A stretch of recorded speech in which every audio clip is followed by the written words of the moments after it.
Hey guys, welcome to another episode of the Tokuskai Inside Look podcast, where I share inspiring stories of budoka around the world.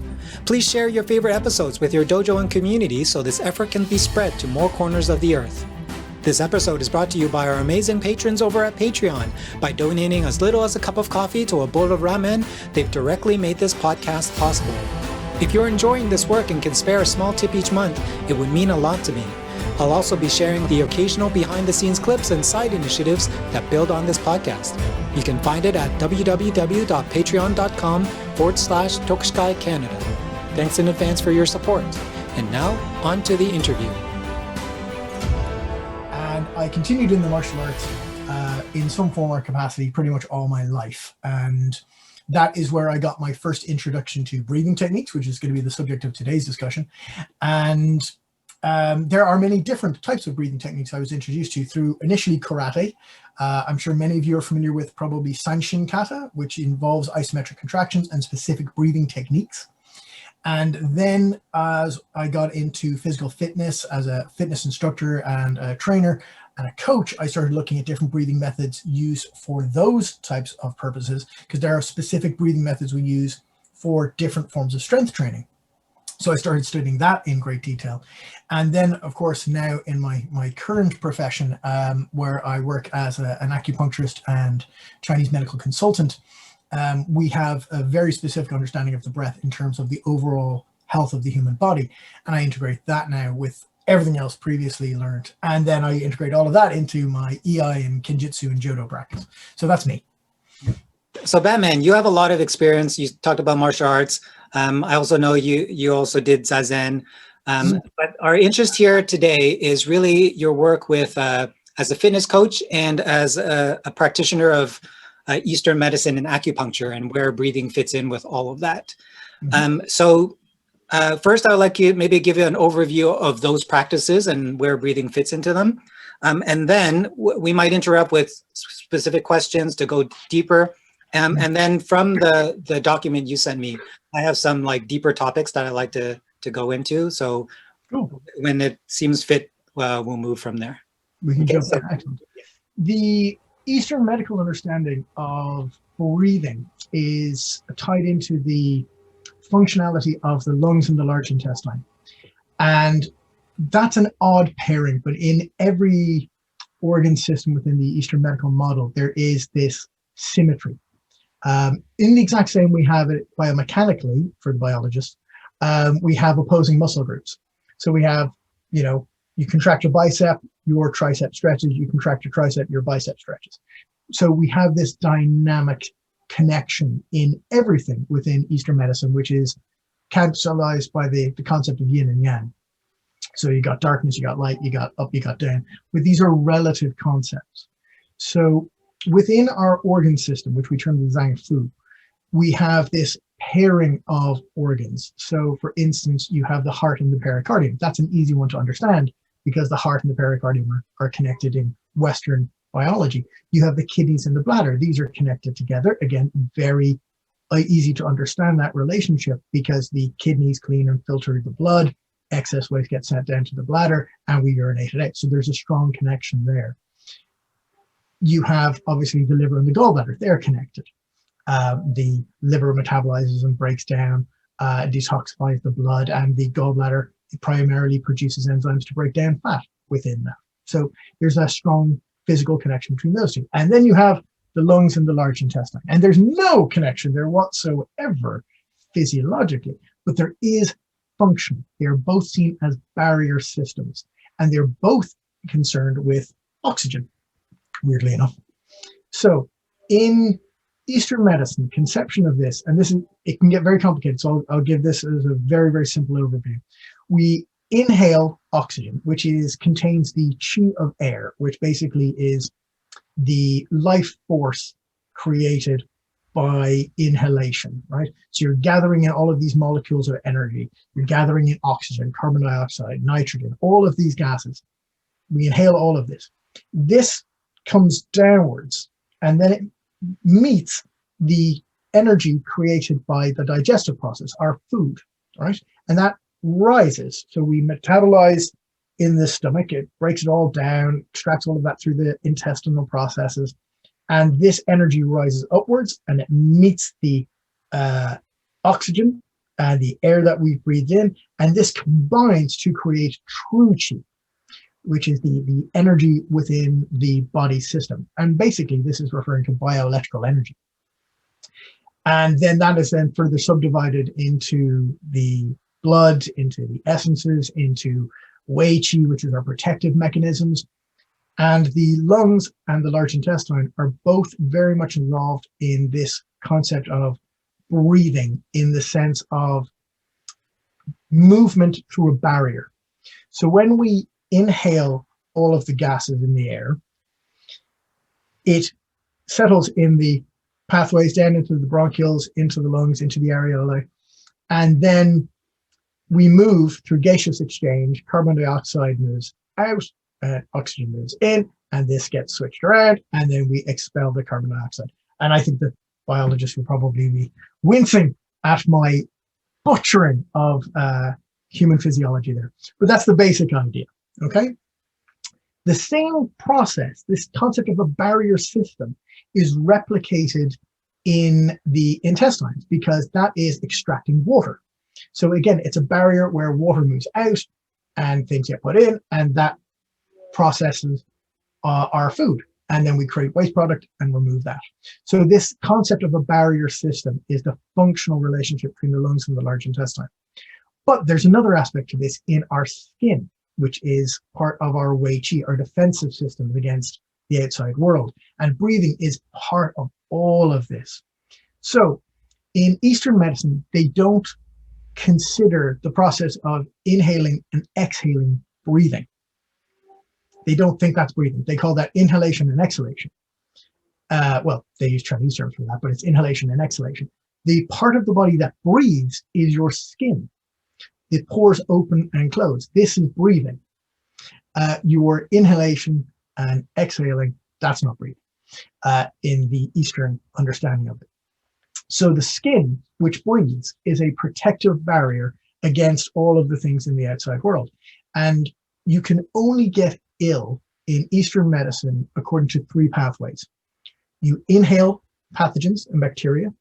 So you breathe in, or you are exposed to a virus or a bacteria or something like that. They call those evils. They're sick demon evils, but it's basically a bacteria. And you inhale that, you ingest it, so it goes into your mouth and you swallow it, or it pierces the skin and you get infected that way, or you're born with it. And that's pretty much the only way you can ever get ill in Eastern medicine. A genetic predisposition, you breathe it in, or it penetrated the body either through ingestion or through literally a wound in the skin. So the skin is this first part of our protective mechanism, and that is fueled by our breathing. So if you have poor breathing in Eastern medicine, you're going to have poor immune systems. You're going to have a poor Wei Qi. You're not going to be able to fully express and to fully build energy. And this is true in terms of our Western metabolic process as well. If you don't have sufficient levels of oxygen, you're not able to burn fuel. You're not able to burn sugar through the ATP process. And so you're going to go into what they call anaerobic forms of energy production. I don't like that term because oxygen's still involved in it. So I prefer to use the term super aerobic for that, but that's a debate of nomenclature. But we take and create energy through breathing. Breathing is fundamental to your health, but it's also fundamental to your immune system and your Wei Qi and your ability to defend yourself in Eastern medicine. And we'll see how this ties into martial arts practice a little bit later as well. But is all of that making sense so far? I know that's a lot of information to just throw at people. Mm-hmm. Okay. There's a couple of things that you mentioned there that just want to be a little more clear on. When you said that the skin is a barrier, the other ones are just natural, like the lungs and the intestines, it just naturally happens. For the skin barrier, it's only when it's actually pierced, like when you have a cut or when you have a needle. Absolutely. When you're not doing that, there's piercing the skin, that'll cause problems. But you can have conditions. So for instance, if you have what's termed lung heat, where there is a pathogenic invader, say a bacteria or fungus, and you get infected through inspiration, you can get breakthroughs from underneath the skin, rupturing outwards. So that would be things like psoriasis, eczema, which are very closely linked to asthma, a breathing problem. So you always see this correlation. If you've got asthma, there's a tendency towards eczema. If you have eczema, there's a tendency towards asthma, because the lungs are not nourishing and moistening the skin. And there's your connection to the large intestine again, because the large intestine regulates moisture and it extracts fluids. The skin does a similar job. It needs to be moist, it needs to be fluid, and the lungs create moisture as well. So if you breathe on a pane of glass, what do you see? You see droplets of moisture, right? Condensation. So 5,000 years ago in China, they do this and they go, oh, okay, our lungs are involved with the fluidity of the body. I see. So if you have weak breathing and weak lungs, you're going to have weak skin. It will become dry. It will become irritated. It will easily blister. It can crack and rupture. And there's another side of infection. You've weakened the shield of the body. And again, this is a skin. Obviously, the dermis is a skin, but the intestinal material itself is used as a skin in sausages, haggis. We use the intestine as the skin for that product. So it's another form of that type of barrier system. And then the material of the lung is very similar in that nature as well. Does that make sense? Yeah, I want to give Ellen and Dom maybe a chance to, if there's anything you want to Please. add on or respond to in what you've heard so far. I mean, yeah, there's a lot of correlation with Western science and medicine with what is said. A key understanding is what I tell my students is the outside air you're here is the same thing as the air inside your mouth, inside your stomach, small intestine, large intestine. It's all connected through our mouth and the other end. Mm-hmm. And our function of the body, of the skin, of the mucosa, of the GI tract, and the lungs is to prevent foreign agent, germs, pathogens to go inside your body, your muscles, your that. So that's absolutely true. And it comes at the price, which is, you need to regulate also how much moisture you lose in those things. So yeah, there's a correlation somewhere now. How things work in sequence, we might have different ideas about that, but the principles are the same. Yeah. Cool, thank you. Brandon, I want you to be able to finish that thought, but then also move on to where acupuncture kind of plays into this too. Well, we continue and flow it in. So we looked at an example there of lung heat, right?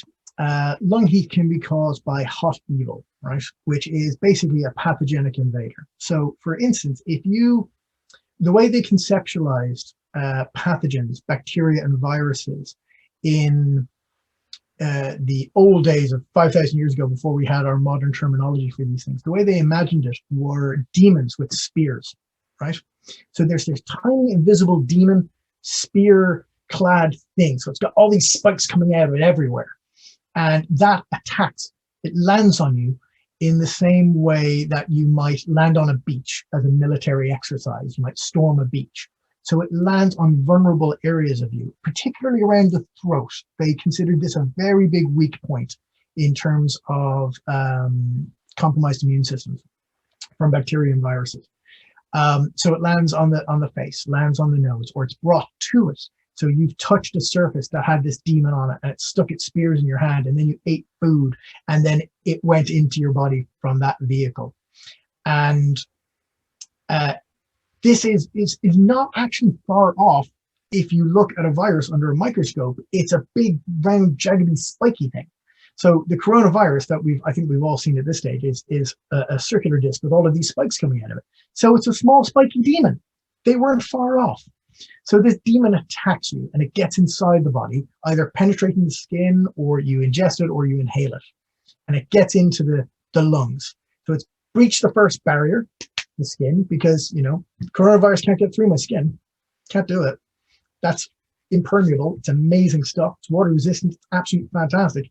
The only way I'm going to get sick is if I go or that's the only way it's going to happen, or I get stabbed into my bloodstream, which is vaccination, weirdly enough.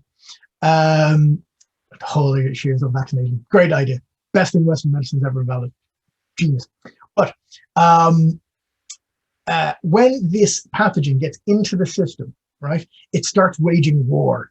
It starts attacking my mucous membrane. It starts attacking my throat. It starts attacking my sinus cavity.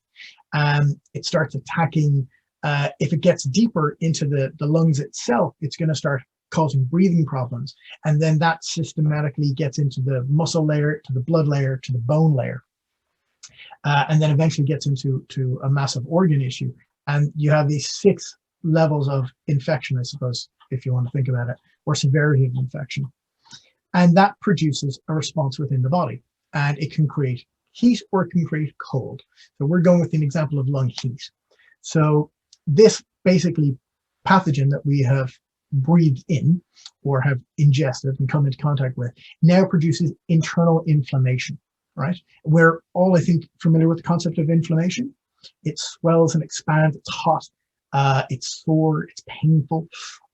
So if you've ever cut your finger, you know that red kind of raised area that's sore to the touch and tender, and it's bright red and it's generally hot as well, that's a good example of inflammation. The tissue's inflamed. So this creates metabolic heat. So this is why they refer to it as a hot evil. So then you're going to end up with a whole load of symptoms associated with excess heat. So you're going to be thirsty, you're going to get cotton mouth, you're going to have a temperature, you're going to have a fever, you're going to be sweating, you're going to look red in the face, you might blister, you might bleed, you might have,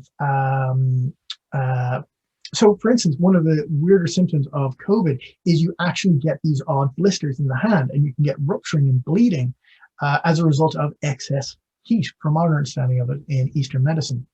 You're also going to have dietary problems in terms of constipation or diarrhea. There's excess heat now in the intestines, and that heat can cause things to move very quickly, explosively, and hot and burning. So you get a lot of hot burning, explosive diarrhea, or it can cause constipation because it burns up the moisture in the normal fecal matter. The intestines become too hot, and then that dries everything out, and you end up with really solid compacted material that's hard to move. So this is how. Sorry, just quickly, yeah. We're jumping quite a bit quickly between metaphor and physical reality. I'm just wondering, like, is heat like really burning like the moisture, and then the other side, like, is this a metaphorical heat that you're talking about? Because I hear both going on right now. There's no difference in Eastern medicine between them. That's the brilliance of the system. Metaphor and reality are the same thing. So when I'm speaking of heat, there is physical expressions of that heat in terms of raised temperature, in terms of physically feeling hot, in terms of blistering of the skin, in terms of hot explosive diarrhea, in terms of heat evaporating moisture causing compacted stools. These are all physical manifestations of heat. But Eastern medicine often explains things in terms of naturally observable phenomenon. So we talk about deserts, and we talk about fire, and we talk about earth and wind and water and all of these things to create a picture, a metaphor for physiological understanding that they just didn't have the words for back then. So I don't see much of a difference between the two. So it can get very confusing. I apologize for that. No, cool. So there's this condition now. Where does breathing play in, like, exacerbating it, and how do you use it to recover or to get better from it? Absolutely. So breathing is going to be affected by this pathogenic invasion. So your breathing is going to be, in a hot condition, it's going to be hot breathing. So it's going to be rapid, it's going to be hard to catch your breath, it's going to be very, and I can even, already doing that, I can feel my temperature physically increasing as a result of that type of breathing. And in certain yogic disciplines, for instance, they have fire breathing, where it's alternating nostrils, very, very quick breathing. This is very hot breathing. Whew. That's actually increasing my body temperature doing it. So that's naturally going to occur as a result of illness. So what you need to do then is to slow your breathing down. This is very similar, for instance, to the type of breathing you'd experience in a panic attack, or the type of breathing that you hyperventilate when you're having an asthmatic episode. So what you need to do then is you need to cool the breathing and introduce what we call orderly breathing. And there's a very, very simple method for this that we teach in Eastern medicine. And it's basically counting to 5. So you breathe in, you breathe out. When you finish your out breath, you hold for a count of 5 seconds. 1, 2, 3, 4, 5. Then you breathe in, breathe out, hold for a count of 1, 2, 3, 4, 5. If you find your breathing becoming ragged, just stop. You try to return to a normal breathing pattern for about 15 seconds, and then you go back to this stop, start, stop, start. And this resets and regulates and cools the breath, slows it down. And this is very, very important. And then we do that in conjunction with other therapeutic methodologies. So we might use acupuncture, for instance, to clear the heat. We might use certain herbs that will open and expand the lungs, pungent herbs. A good example of this is, a good example of a pungent herb, but this is a very hot one, so it's not the best example for this case, but horseradish. You eat that and it just opens everything out. So that's a very lifting, pungent herb. So we use different herbs to produce these effects. In a hot pathogen like that, weirdly enough, licorice would be your best choice, or pears. Both very cooling, very moistening. So it cools that type of fire and it opens out and lifts the lungs, allows you to breathe easier. So this is really cool, and I kind of expected it, but it's going to be so it's going to be the same thing as with Ellen and Dom, where there's just so much to talk about, and I only have a limited amount of time. So I think for this session, we only have about 10 minutes left, is just to focus on this part of the Eastern medicine, on the hot and cold. And then we can talk about the fitness training later and the hatha and all that stuff at a future session. So continuing on with this hot and cold, it sounds very interesting, because what you're saying is that, like, when you're sick, you can get hot, but then also when you're responding to, like, if you want to warm yourself up, you also want to be hot. And when you want to be active, you want to, it heats up. So there's like a similar, it's equal to when you're sick and when you actually need the body to be hot. Absolutely. It's all like related. It's just, when do you want it to be? Yeah, very much so. And that's the important part of these relative treatments. Sometimes the best way to clear heat is to set everything else on fire and just burn up all the oxygen in the room and create a vacuum, and there you go. Other times you're out with the hoses and you're spraying it down and trying to cool the area. It depends on the nature of the heat. And then what we have is what we call full heat and empty heat. So this is a very cool thing, but it doesn't really relate to breathing, but it's kind of cool. But basically, full heat is when something is definitely hot, right? Empty heat is where you just don't have enough moisture. So you see there's the same difference, right? So full heat up here, empty heat here. The difference is the same, but it's caused by different mechanisms. So one is caused, for instance, by ingesting hot foods, having a pathogenic invader, and others are caused by lack of moisturization, dehydration, and issues with fluid regulation. So, and then you have obviously the contrary to that is cold. How do you treat being cold? You warm yourself up. So, for instance, when you're cold and you have a cold invader where your temperature has dropped, you're breaking out in a cold sweat. The Eastern medical way to do that is to do that type of fire breathing. So you just to really use your lungs quickly to burn, to create this type of heat, to increase your metabolic rate, to produce sweating so that you can sweat out the pathogen. So that is one form of treatment in cold.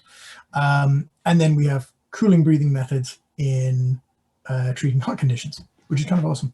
So this sounds exactly like Ron, when you're doing the Wim Hof stuff. This seems to be his method of combating cold. Yes. Yeah. And the Wim Hof method is very much intentional hyperventilation. And you can literally breathe yourself high doing that, which is kind of cool. But that's a very specific breathing method. It's a very good breathing method, but it's very specific and for limited function in terms of the way we'd understand it in Eastern medicine. We use it, it's brilliant, but only for a subset of things, not for daily living. For daily living, we would do nearly the exact opposite of it. So for daily living, the idea is you have a shallow breath, so quick inspiration, and then slow exhalation.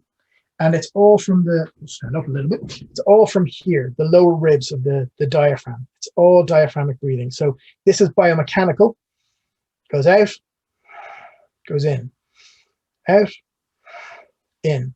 So that's the biomechanics of it. The biochemistry of it is the short inhalation and then the slow exhalation forces the carbon dioxide in your body to shunt more oxygen into your blood cells, which is kind of cool. So the way we generally will try to breathe in Eastern medicine, and this is the same as I do in EI, weirdly enough, is I inhale quite sharply, and then it's a very long, drawn out exhale. And the way this is visualized is a sharp inhalation and then nearly wisps of smoke, tendrils of smoke just coming out of my nostrils. Very light, very slow.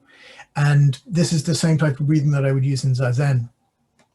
And this is the very first step that I teach when I'm looking at patients and when I'm looking at training somebody is to correct this disordered breathing. So we breathe in, shallow, breathe out, hold for 5 seconds, breathe in, breathe out, hold for 5 seconds, and repeat that. And the idea is to get comfortable with carbon dioxide. So I want to ask one more quick question and then open it up for anyone else to comment or ask another question before we wrap up in 5 minutes.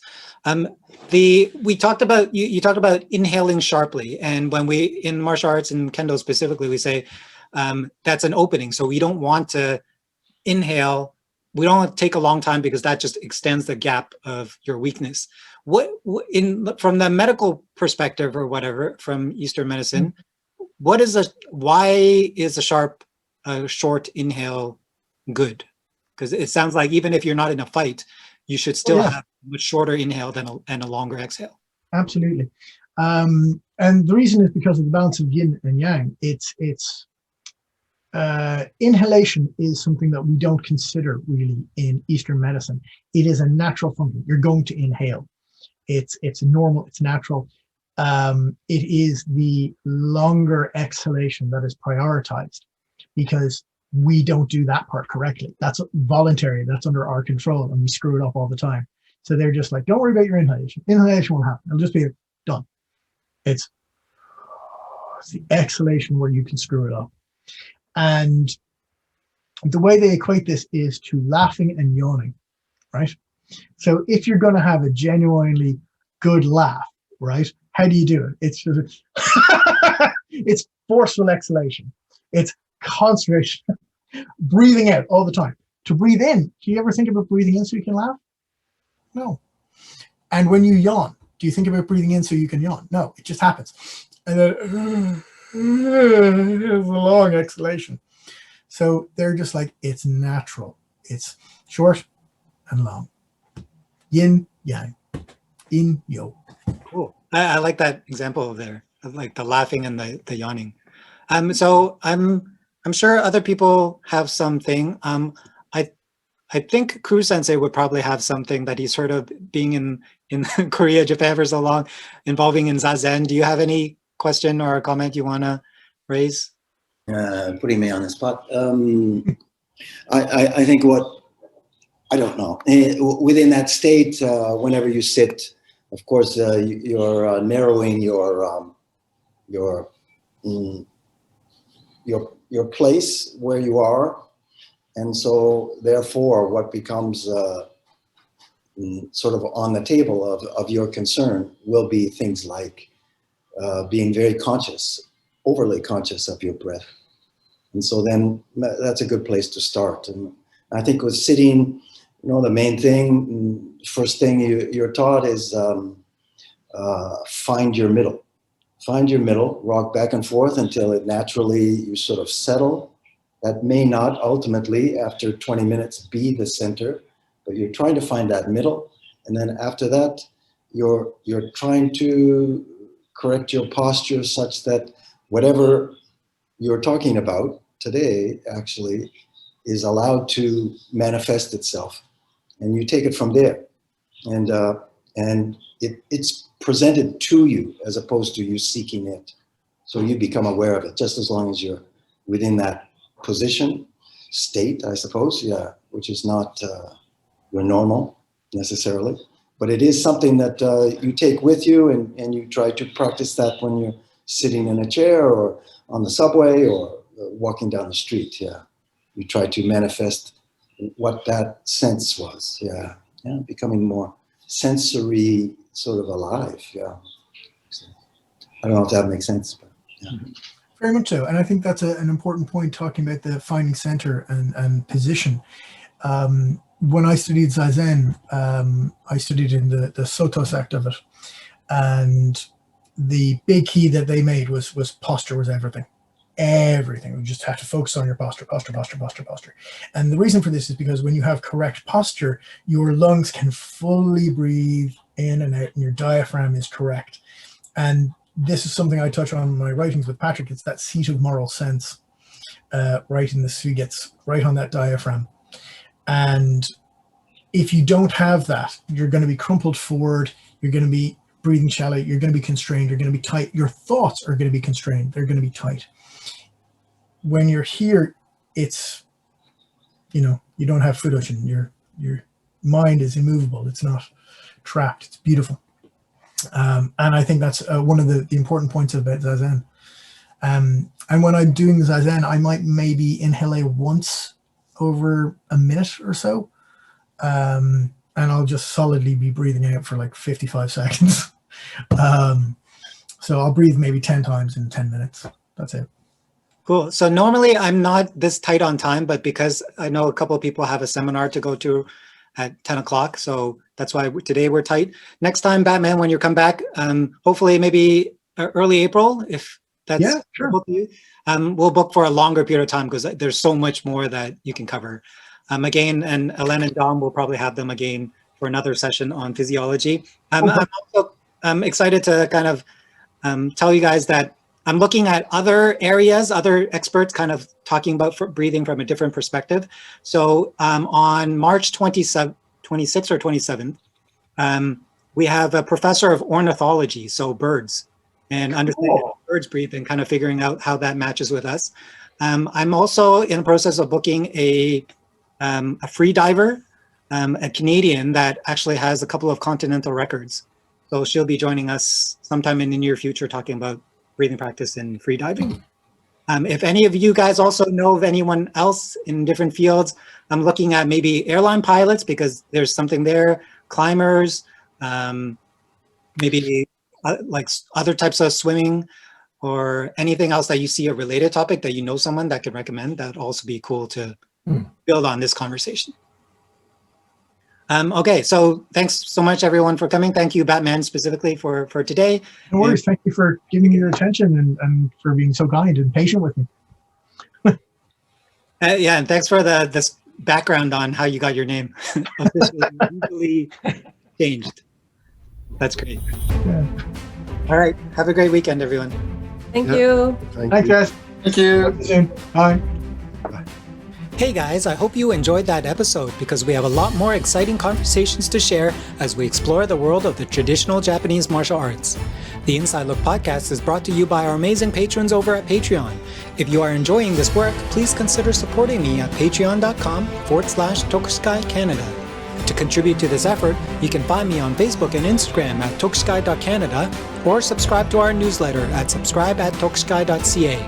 Until next time, thanks for listening.